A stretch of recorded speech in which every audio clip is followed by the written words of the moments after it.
Hey there, Pisces. Welcome to your reading for the month of August 2016. This month, I'm still collaborating with Marie Moore, so definitely check out Marie's channel. Link in the description below, right at the top there for her channel, so definitely check her out. She does tarot and astrology in the same video, and which is cool, and she does that for monthlies and weeklies, kind of the same as I do, but we're trying to help each other grow and share our audiences and things like that. So if you haven't already, definitely check out Marie. Other than that, a lot of you asked if I was going to do the extended readings again, and Pisces, you guys definitely supported me, so I really appreciate that for supporting the channel. So you can check out the Pay What You Want extended readings right here. There's a link right in the video. So again, thank you, Pisces, for that. You guys were definitely one of the top supporters, but let's see what is going on for you this month. I have a feeling it will be a good month. A lot of good stuff going on around the middle of August, even astrologically, a lot of good stuff going on. So let's see what's going on for you. Let me clarify that one. All right. Looks interesting. Maybe even a little bit of love finally. I know, I read for about, a lot of you, Pisces, of course, and so that's interesting. But you have the Queen of Clubs coming up first. Definitely a card of setting goals and planning goals and things like that. This has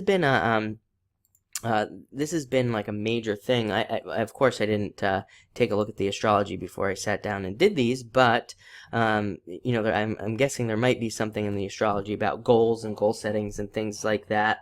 Maybe some stuff going on in the 11th house. Like I said, I haven't taken a look at it yet, so I'll have to do that. But this is a card also of friends and being very social and socializing and things like that. It even looks like you could meet some new people as a result of travel as well, which is very interesting. It's a retrograde this month, Mercury retrograde at the end of the month, so which is interesting, but a lot of you could be traveling back to places.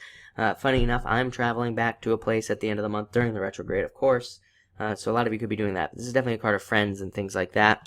Next, you have the Nine of Diamonds. A very good card. It's a card of travel. Again, travel comes up quite heavily here, which is interesting. This is a card of traveling. It's also a card of money, better money coming in. I always say this is a card of newness. It's a card of new things coming to you as well. So stay open to new things. Stay open to new ideas. Pisces are the innovators. I've said it a million times. You have the Ace of Diamonds again. Ace of Diamonds is it's a birth card, I've said, for Steve Jobs, who's born February 24th, Pisces, and he's considered one of the greatest innovators of all time. So, and many other Pisces, by the way, are born, of course, under that Ace of Diamonds, and they're all innovators. They all do something new. There's a couple authors who were born under the Ace of Diamonds on February 24th. Same deal. All about new stuff. This card, all about new stuff, doing what is new, doing what is different. This card can also represent spending money, maybe spending a little bit more than you'd like. However, it is a card of that being financially responsible. So I always say, like, this is a card where maybe your car is making a weird noise, and it's like you either spend the money on it now or you don't, and if you don't, it's going to cost way more later. So it's kind of like a card where it's like maybe you have to spend a little bit of money, but it's on something that you won't be a bigger issue later. So always think about that. On the flip side, this card can also represent like a large check coming to you as well. Next, you have the Four of Spades. Of course, I mean, to me, Pisces has had it like the hardest out of all the signs for the most part. Really, for a long time, been very challenged. And this card represents building comfort and creating more comfort in your life. And it also represents recovery. So it does represent that you are recovering from these difficulties and things like that, and things are getting better. But it's also a card of building like this structure and building systems and putting systems in place into your life so that you no longer ever have to worry about problems and issues again, or at least not major shake-up type problems. Next, you have the Four of Hearts. Same deal, trying to build more comfort into your life. It's also a card of commitment, and commitment's coming to you. So that can represent, if you're already in love, it can represent a deeper commitment there. If you're not in love, this can represent love coming to you for sure. And it could get pretty serious pretty quickly. I mean, this is like committed love. So a lot of you might kind of rush into a relationship here, but even though it might be rushing, it could still be a good thing because this is a very supportive card. So it could be with somebody very supportive and things like that. There's been this thing, by the way, I'll just tell you about Virgo. Virgo's been having like a Pisces show up in their reading every once in a while. So you might want to be on the lookout for an Earth sign in general because, I think Earth actually does well with Pisces in a lot of ways. But definitely a card of more love coming to you. Next, you have the Seven of Diamonds. Old financial worries coming up. So definitely let those old worries go. And don't apply old situations to new. So, you know what I mean? If you have like some sort of weird thing that happens in your business or at your job, maybe and then something similar in the past happened, but maybe something really bad in the past happened. Well, don't apply that old situation to the new situation because it's not going to be the same. Sevens represent internal fears that don't exist, so definitely let that stuff go. Next, you have the Ace of Diamonds. Again, this is a card of innovation and stepping off onto a new path, doing something new, doing something different, and also innovating your life in a lot of ways. It's also a card of messages.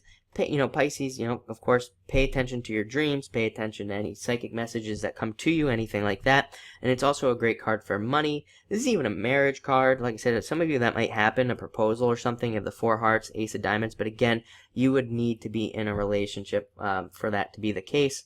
And other than that, let's see. This is also a card of business partnerships and working more in business with people. And next, you have the Tower in reverse. Tower in reverse to me is all about avoiding a disaster. What I really think it is, I think it's you building more structure and strengthening things in your life. Again, like strengthening the top of that tower so it doesn't fall off. So I think a lot of you are doing that with these 2 4s here, building more structure, building a foundation, building more comfort in your life. And finally, you have the Two of Diamonds. Again, great card for working together with other people in business. Like I'm doing with Marie right here, right? It's a great thing to be doing. Definitely very supportive. But for others of you that, this is cards of working together with somebody in business. If you have a job, this could be you matching up perfectly with a new job or a new, new partner at work or something like that. And for a small percentage of you, this could represent finding love as a result of work as well. But it looks like a really great month for you, Pisces. Definitely a lot about building structure and making sure there's like some security there, maybe even moving and planning on moving and travel for some of you. So that's nice as well, but looks great. So thank you for watching and enjoy your month.